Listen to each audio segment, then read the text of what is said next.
जिंतूरमध्ये 1.190 kilo गांजासह 6 लाखांची jeep जप्त. स्थानिक गुन्हे शाखा व जिंतूर पोलिसांची संयुक्त कारवाई.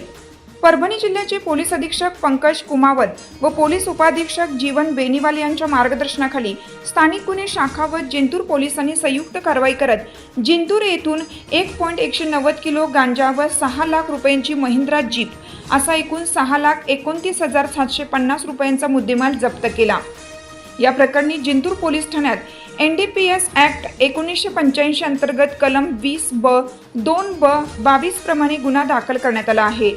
फिर्यादी म्हणून स्थानिक गुन्हे शाखेचे पोलीस उपनिरीक्षक चंदनसिंह रामसिंह परिहार यांनी तक्रार दिली आहे.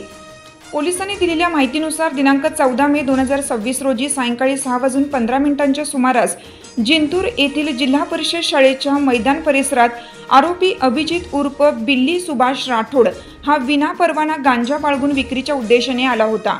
यावेळी स्थानिक गुन्हे शाखेचे पोलीस निरीक्षक विवेकानंद पाटील यांच्या पथकाने कारवाई केली असता आरोपी पोलिसांना पाहून घटनास्थळावरून फरार झाला.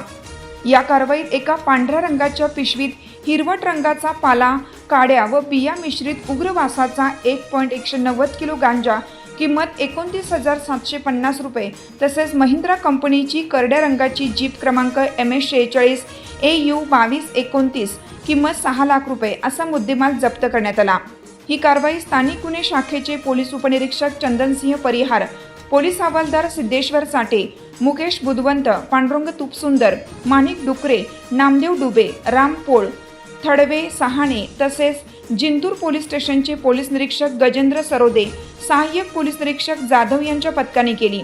पुढील तपास सहाय्यक पोलीस निरीक्षक जाधव हे करत आहेत.